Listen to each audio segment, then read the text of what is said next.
Welcome to the channel. We're going to talk about Brexit today, and more importantly about the Brexit impact on us. Now, we know that opinion on Brexit are divided, and then some people believe very strongly that's a positive thing and others believe very strongly it's a negative thing. And this is not that sort of a discussion. We're going to talk purely about the impact that Brexit had on us. We're in a very specific niche, which is military tactical gear and ammunition. So yeah, that has really not helped. You can kind of imagine right there that there's quite a lot of regulation that, quite rightly should come into it, because you don't want stuff falling into the hands of terrorists or criminals and all that sort of thing. Our suppliers. Oh, God. We have suppliers that we've dealt with for 20 years. And Brexit came and they said, I'm sorry, we don't want to do the paperwork. It's not worth the effort. And that was it. Yeah. Gone. And that hurts because, that hurts. You've built up a relationship for 20 years, you've developed products together.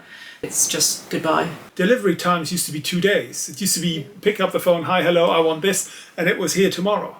Now, all of a sudden, stuff takes weeks, months even. I mean, we have some stuff stuck in Spain. It's been there for 3 months. We're still waiting for the paperwork. I mean, it's a nasty situation for us because stuff just isn't reliable anymore. No. Everything from their side needs paperwork. We can't do the paperwork for them. No.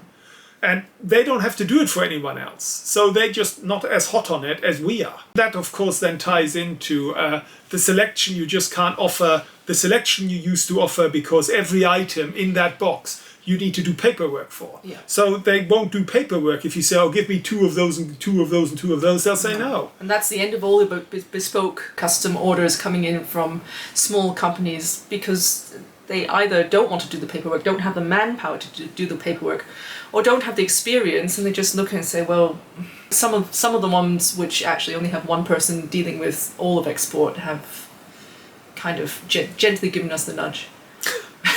We couldn't get hold of 50 cow heads to save our life. Yeah, that was heartbreaking actually. They had the stock, they had the quantity that we wanted, but they just said there's no legal way we can do this. It's difficult because you don't know what the domestic legislation is on their side. And on their side, the trouble is if they do something that goes badly wrong, then they're in hock for it. Yeah. I mean, that's the problem.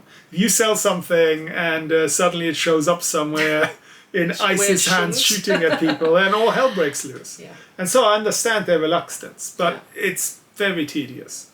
Yeah. It's not just the imports. I mean, just our European sales used to be, 30%? Nothing left. They don't buy from us. The defense contract and stuff like that. Yeah. They still come to us. But even there we had to especially treat things so that they wouldn't get, the objects wouldn't get caught up in export entanglements. So we had to make sure there was a hole in it and all sorts of stuff so it could be inspected easily. This never used to be an issue. I mean, used to just, hi mate, come here with your little pickup in the rear and off it goes.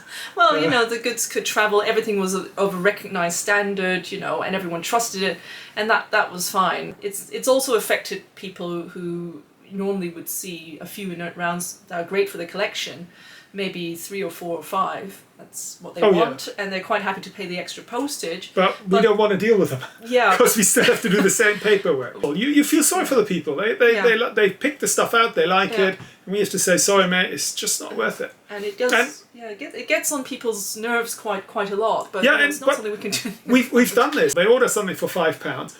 We fill in paperwork for 20 minutes. Some poor bureaucrat sits down and works on an application, which is worth £5. The shortest was 10 working days. I think the longest was probably about 2 years. Yeah, and then after that, we get a bit of paperwork, and then it goes to UPS or whatever. We ship it out, and hopefully it gets there. And if there's trouble with the paperwork, the whole thing falls apart, and we start all over again. The thing that now is going to come soon is the change where the Brits require us to do, require our suppliers to do paperwork to send stuff here, to pre-declare all sorts of stuff. Pre-declare. I just don't think they'll put up with it. It's just excessive. And definitely the small niche suppliers, someone who's got a great idea and started to make a few pieces or prototypes, they're just not going to want to deal with this. So and this is where I have to say I feel a little bit targeted. I think if you're a large company, you just set up a subsidiary somewhere in Northern Ireland, you ship everything to Northern Ireland, because that is all within the single market, and then you ship it from Northern Ireland here, and nobody bats an eyelid. But if you're a small operator like us, you're screwed. You just can't do that sort of thing. Export to the rest of the world hasn't really improved. I mean, we still need the same export orders to let's say the Koreans that we now need we still have to do licenses for to the Koreans, Europeans. So that unfortunately that hasn't improved in any way, shape, or form yet. But I think that is it from us for today, and I hope we haven't annoyed anyone. And if we have, we're very sorry. We're very sorry, but we do love you. We do. Please come back. We love you Anyway, goodbye.